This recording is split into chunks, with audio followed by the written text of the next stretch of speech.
కాంతమ్మ తన మనవరాలైన చిన్ను కోసం ఎదురు చూస్తూ హాల్లో నిలబడుతుంది. కాంతమ్మ పెద్ద కొడుకు జాబ్ చేస్తూ పట్నంలో ఉంటాడు. కాంతమ్మ ప్రస్తుతం పెద్ద కొడుకు దగ్గరే ఉంటుంది. చిన్న కొడుకు మాత్రం పల్లెటూరులో వ్యవసాయం చేస్తూ ఉంటాడు. ఇప్పుడు వేసవి సెలవులకి తన చిన్న కొడుకు కూతురు చిన్ను ఇక్కడికి వస్తుంది. తన కోసమే కాంతమ్మ గుమ్మానికి ఎదురుగా హాల్లో నిలబడి ఎదురు చూస్తూ ఉంది.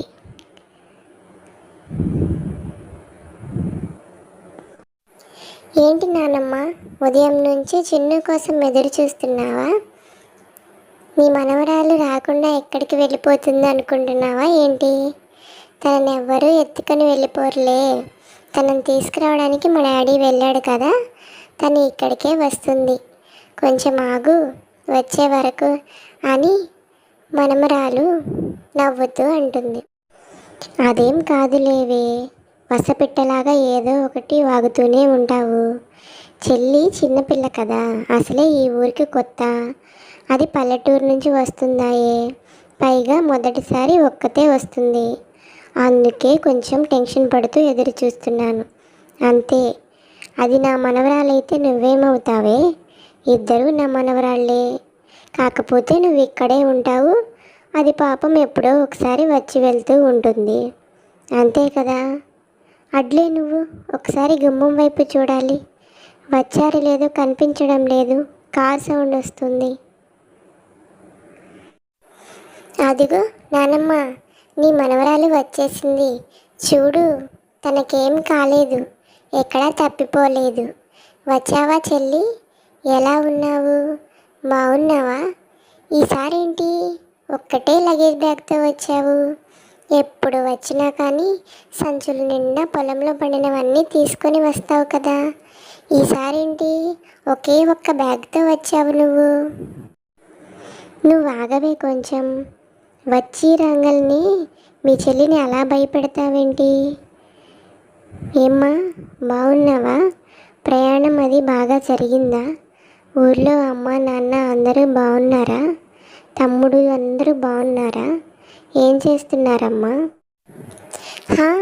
నానమ్మ, అందరూ బాగానే ఉన్నారు. అమ్మ నాన్న తమ్ముడు అందరూ నిన్ను అడిగానని చెప్పమన్నారు.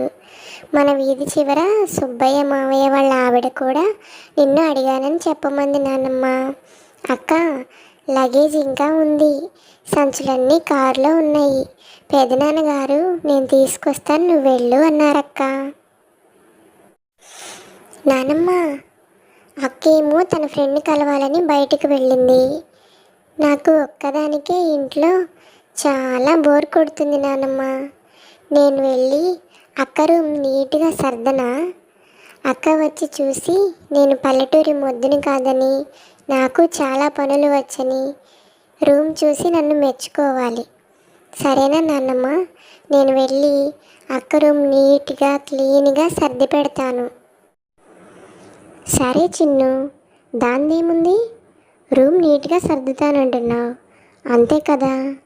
దాని వస్తువులు మాత్రం ఏమీ ముట్టుకోకు. ఎక్కడున్నవి శుభ్రం చేసి అక్కడే పెట్టు. అసలే దానికి కోపం ఎక్కువ, దాంతో మనం గెలవలేమమ్మా. సరేనా? వెళ్ళి రూమ్ నీట్గా పెట్టుపో.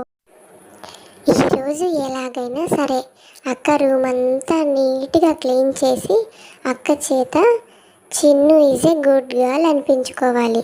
ఎప్పుడు చూసినా పల్లెటూరు మొద్దు అంటుంది. ఈరోజు అక్కతో ఎలాగైనా సరే నేను పల్లెటూరి మొద్దుని కానని, నాకు అన్ని పనులు వచ్చని, అన్ని విషయాలు తెలుసని నిరూపించుకోవాలి.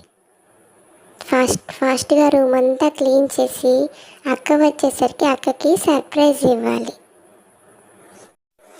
అని చెప్పి చిన్ను రూమ్లో ఉన్న టెడ్డీ బేర్స్ తీసుకొని వచ్చి ట్యాప్ కింద పెట్టేసి బాగా ఉతికి పిండి ఆరవేస్తుంది. ఈ దెబ్బతో అక్క నన్ను షబాష్ చిన్ను అని చెప్పి అనాలి. వీటికున్న దుమ్ము మొత్తం క్లీన్ చేసేసాను అని తన మనసులో అనుకుంటూ ఉంటుంది. ఇంతలో అక్క ఫ్రెండ్ని కలిసి ఇంటి ముందుకు వస్తుంది. బయట చిన్ను కనిపిస్తుంది. చిన్ను వెంటనే చూసావక్క, నన్ను ఎప్పుడు తెలివి తక్కువ దానివి, తింగరి దానివి, పల్లెటూరి మొద్దువి అని అంటావు కదా. చూడు, ఈరోజు నీ రూమ్ శుభ్రంగా క్లీన్ చేశాను. నీ టెడ్డీ బేర్స్ ఇంకా ల్యాప్టాప్ తెచ్చి శుభ్రంగా ఉతికి ఆరేశాను. ఇవాళ నుంచైనా నన్ను పల్లెటూరి మొద్దు అని అనటం ఆపేయక్క. నానమ్మ, నానమ్మ, ఎక్కడున్నావే? ఇలారా, ఇది చూడవే. నా ల్యాప్టాప్ ఇంకా టెడ్డీ బేర్లన్నీ ట్యాప్ కింద పెట్టేసి సర్ఫ్ వేసి సబ్బు వేసి ఉతికి పిండి ఆరేసిందంటే ఈ పల్లెటూరు మొద్దుకి నా రూమ్ క్లీన్ చేయమని నువ్వెందుకు చెప్పావే? నాకు అవంతా తెలియదు. నా ల్యాప్టాప్ నాకు కావాల్సిందే, అందుకే నేను దీన్ని పల్లెటూరు మొద్దు అనేది. నువ్వేమో పల్లెటూరు నుంచి వచ్చింది, తనకి సిటీ కొత్త, తను ఏమన్నా పట్టించుకోవద్దు అంటావు. చూడు ఎంత పని చేసిందో అని మనవరాలు. అయ్యో, అంత పని చేసిందా? దానికి తెలియదులేవే. పల్లెటూరులో ల్యాప్టాప్లు ఇవన్నీ ఉండవు కదా, అందుకే పాపం దుమ్ము పట్టినట్టుంది. దాన్ని ఇలాగే శుభ్రం చేయాలేమోనని నీళ్ళల్లో తడిపేసింది. సర్లే, ఏం చేస్తాం. నీకు కొత్త ల్యాప్టాప్ టెడ్డీబేర్లు నేను కొనిపిస్తానులే, కానీ దాన్ని ఏమనకు. అసలే పాపం అది ఎప్పుడో ఒకసారి వచ్చి వెళ్తుంది. నువ్వు ఇలా బెదిరించి భయపెడితే ఇంకోసారి పట్నం రావాలంటేనే భయపడుతుంది. వదిలేసేవే ఇంకా. ఎందుకు నానమ్మ, అక్క నన్ను అలా తిడుతుంది? నేనేం చేశాను?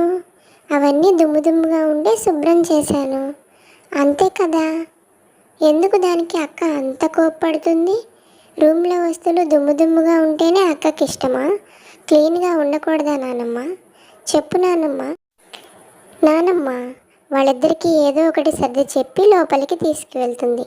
లోపలికి వెళ్ళిన తర్వాత, నానమ్మ, నా రూమ్లో ఏసీ పనిచేయటం లేదు. ఏసీ ఆన్ చేస్తుంటే ఏసీలో నుంచి వాటర్ వస్తున్నాయి. ఏం అర్థం కావట్లేదు నానమ్మ.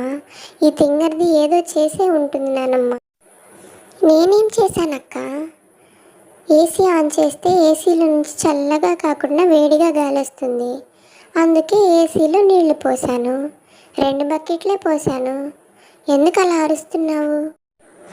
దానికి కూడా నానమ్మ సర్ది చెప్పి నేను రిపేర్ చేపిస్తాను పదా అంటుంది. తర్వాత, నానమ్మ, అమ్మ, కూరగాయలకి వెళ్ళొద్దాం పదా. ఈరోజు ఇంట్లో సరుకులన్నీ అయిపోయినాయి. వెళ్ళి ఇంట్లోకి కావాల్సిన సరుకులన్నీ తీసుకొని రావాలి. అలానే వస్తూ ఏసీ మెకానిక్ని కూడా పిలిపించుకొని రావాలి. పదమ్మ వెళ్దాం. నేను రాను నానమ్మ. ఒక్కరోజే ఏసీ, ల్యాప్టాప్, టెడ్డీ బేర్స్ అన్నీ పాడు చేసింది. నాకు ఈ ఆలోచనలతో మైండ్ పోతుంది. నేను ఈ ఎండకి ఎక్కడికి రాలేను. కావాలంటే నువ్వే నీ పల్లెటూరు బయటను తీసుకొని వెళ్ళిరా. నేను మాత్రం ఎక్కడికి రాను. ఇంకా దీంతో ఎన్ని రోజులు ఈ టార్చర్ పడాలో. హాయ్ ఫ్రెండ్స్, మా వీడియోస్ కనుక నచ్చితే please like, share and subscribe చేసుకోండి. మీకు ఇలాంటి మరెన్నో ఇంట్రెస్టింగ్ వీడియోస్ కావాలంటే కామెంట్ చేయండి.